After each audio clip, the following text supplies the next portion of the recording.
Assalamualaikum warahmatullahi wabarakatuh.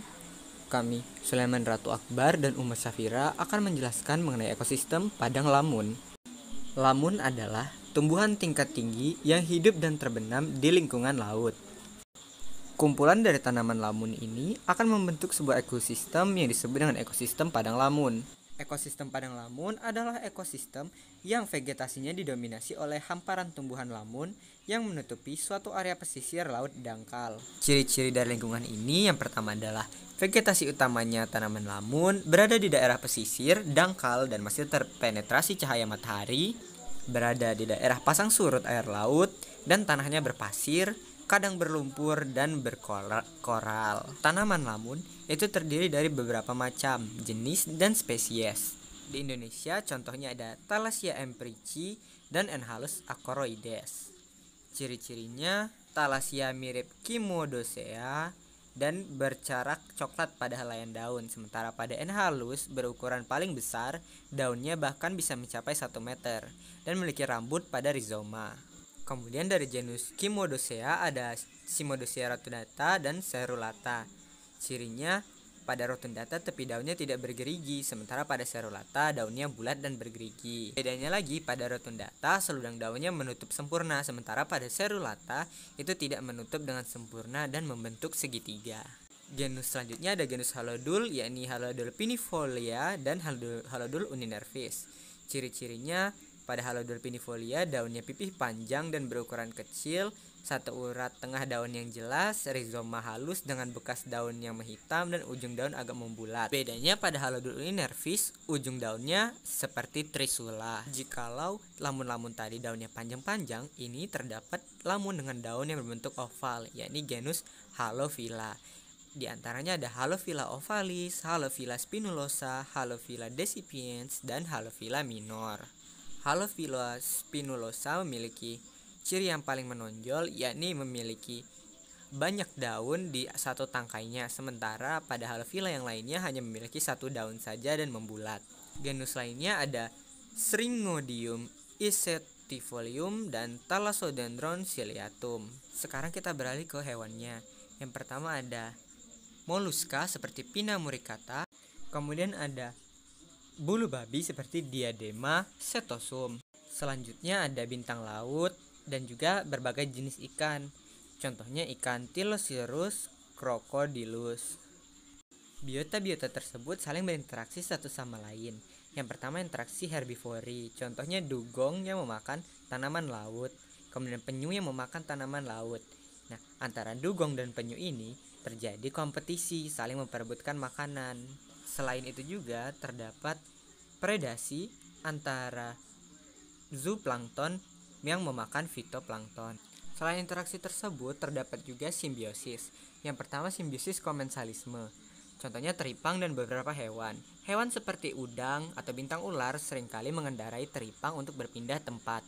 Selain hewan di atas, terdapat ikan permata yang dapat hidup dan sembunyi di dalam rektum teripang. Sementara teripang sendiri tidak terganggu oleh aktivitas hewan tersebut. Selanjutnya ada simbiosis amensalisme, yakni fitoplankton dan lamun di dasar laut. Kelimpahan fitoplankton mempengaruhi pengambilan cahaya oleh lamun di dasar. Apabila fitoplankton mengapung berlimpah, lamun di dasar akan tertutup dan kekurangan cahaya matahari. Sementara itu, ada tidaknya lamun tidak mempengaruhi fitoplankton yang mengapung. Simbiosis selanjutnya adalah simbiosis saling menguntungkan, yakni pada lamun Thalassia dan kerang Medeilus.